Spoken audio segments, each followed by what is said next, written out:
반갑습니다. 김도사입니다. 그동안 영성과 사후세계에 대한 이야기를 자주 올렸습니다. 그 영상들 가운데 저승사자에 대한 내용을 제가 업로드한 바 있는데요. 이 영상에 여러 댓글을 남겨주신 분들도 있고, 또 저에게 또 메일이나 카톡으로 사연을 보내주신 분들이 있습니다. 귀한 내용들이고, 그리고 제가 그동안 접해보지 못했던 그런 내용들이 있어서 여러분들에게 공유해드리고자 오늘 영상을 찍게 되었습니다. 저는 그동안 일반 사람들이 들었을 때는 정말 말도 안 되는 그런 체험을 참 많이 했습니다. 저 외에도 많은 사람들이 저와 비슷한 체험을 하신 분들이 너무너무 많더라고요. 제가 업로드하고 있는 영상에 달린 댓글만 봐도 정말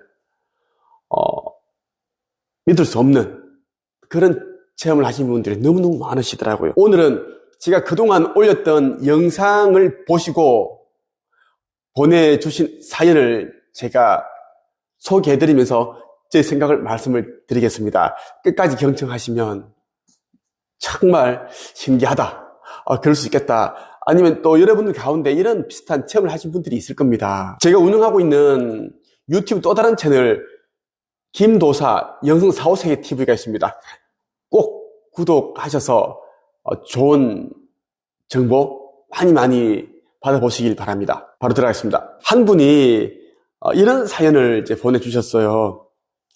저는 원래 무당 같은 건 잘 믿지 않는데요. 제가 꿈에서 창문을 열고 자고 있는데 검은 색깔의 망토를 입은 날아다니는 사람이라고 해야 할까요? 창문을 통해 세 명이서 저를 데리고 가려고 하는 그 중에 외할머니께서 저를 데리고 가면 안 된다고 하면서 있는 힘껏 못 가게 잡아당겨서 꿈에서 깼습니다. 이분이 이 꿈을 꾸고 나서 몇 주 간격으로 할머니 동생분도 돌아가셨다고 합니다. 이게 무슨 상황인지 알 수 있을까요? 이렇게 사연을 보내주셨습니다. 자고 있는데 검은 망토를 입은 사람이 세 명이서 이 사연을 보내주신 입을 데려가려고 했대요. 그때 외할머니께서 힘껏 막았습니다.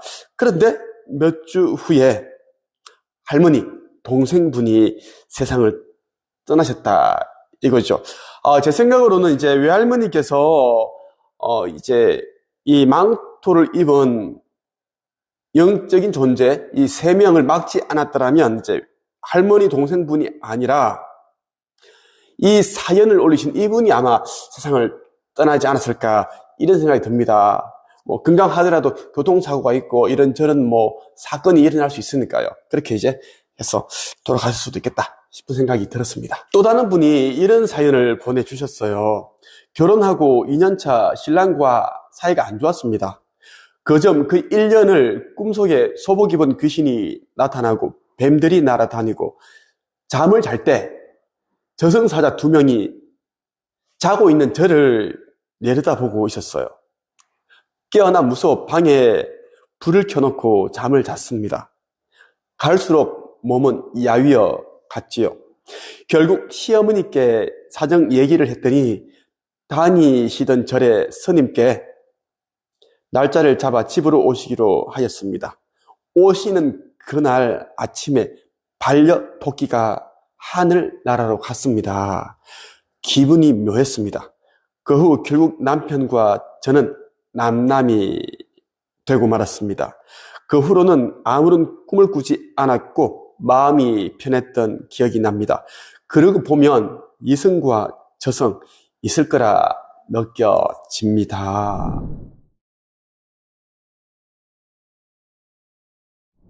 이분의 사연에 의하면 꿈속에 소복 입은 귀신이 자주 나타났다. 그리고 저승사자 2명이 자고 있는 자신을 내려다보고 싶다라는 겁니다.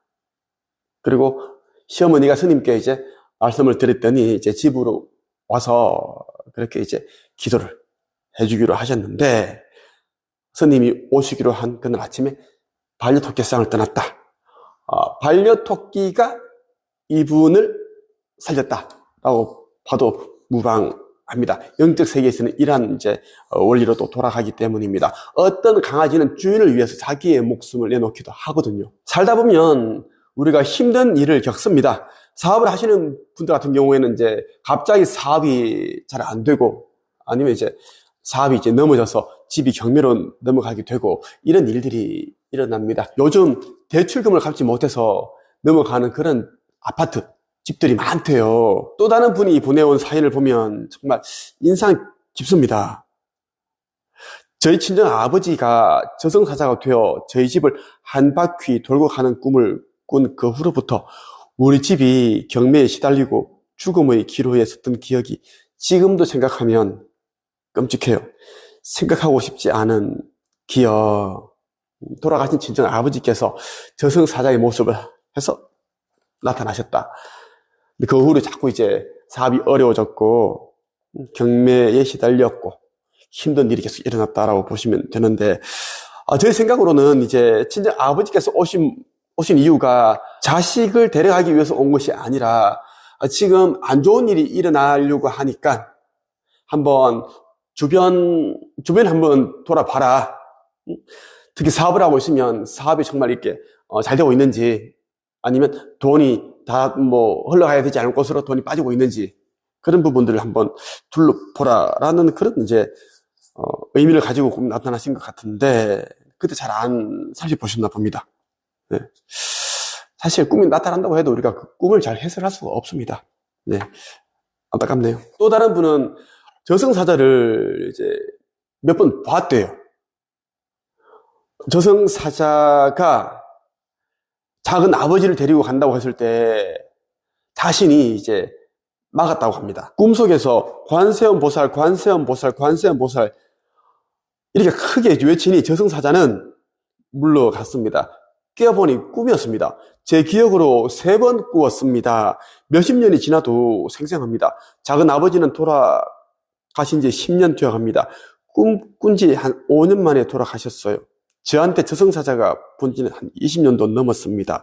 지금 64세입니다. 저승사자가 꿈에 나왔다고 해서 바로 죽는 건 아닙니다. 어떤 사람은 10대 시절에, 20대 시절에 저승사자를 꿈을 꿨는데 불구하고 60세, 70세 이렇게 건강하게 사시는 분들도 있습니다. 또 어떤 사람은 저승사자 꿈을 꿨는데 갑자기 일이 꼬이고 자꾸 이제 사업이 안 되고 집에 누군가 죽어나가고 이런 일들이 일어나기 시작했다라는 겁니다.